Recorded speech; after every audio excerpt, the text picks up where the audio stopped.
Na Yesu asifiwe mpendwa katika Kristo. Basi jina la Bwana libarikiwe. Wokovu TV iko hapa kukuelimisha na kujua namna ya kumfuata Mungu wa kweli.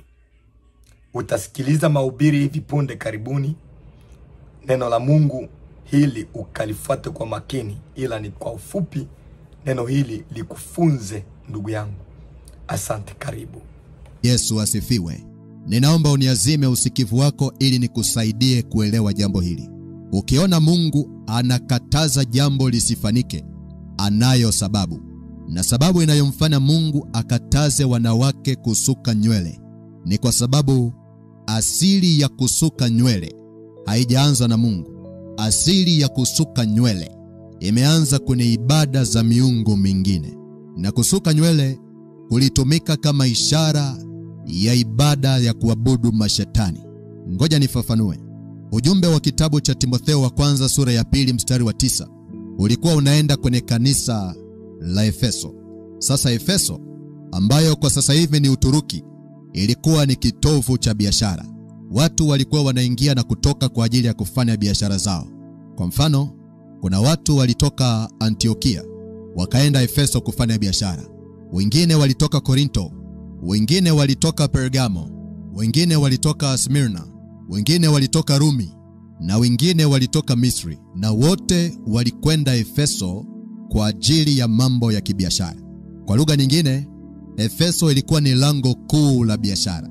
Sasa hawa watu waliokuwa wanaenda Efeso kufanya biashara walikuwa hawaendi mikono mitupu, lakini walikuwa wanabeba na sadaka za kwenda kutoa kwenye miungu ya Efeso. Na walifanya hivyo kwa sababu miungu ya Efeso haiwezi kukufanikisha kibiashara kama utoi sadaka kwao. Na pale Efeso palikuwa na hekalu la mungu wa kike anaitwa Artemis, au kwa jina jingine Diana, au kwa jina ambalo nimekuwa nikikufundisha Semiramis. Kwa hiyo Efeso ilikuwa ni eneo ambalo lilikuwa kwenye utawala wa nguvu za giza chini ya mungu wa kike anaitwa Diana. Sasa moja ya taratibu za ibada ya kumwabudu huyu mungu wa kike ilikuwa ni pamoja na kusuka nywele.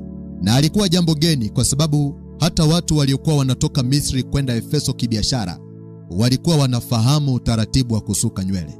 Haya mawigi yanayovaliwa sasa hivi yalikuwa yanavaliwa Misri kwa miaka mingi sana.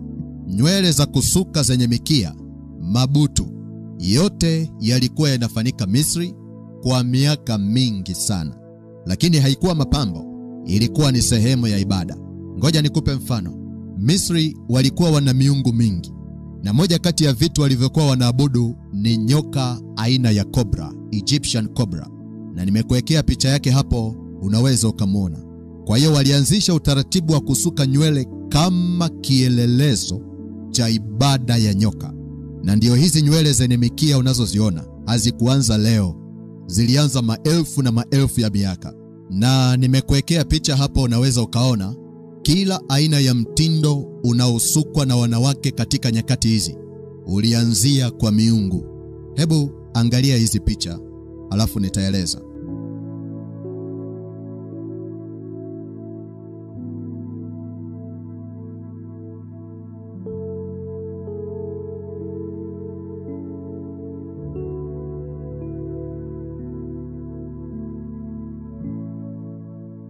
Nafikiri umeona na kutambua ya kwamba hakuna jambo jipya duniani. Ngoja nikurudisha nyuma kwenye historia ya mapambo ili ujue yametokea wapi.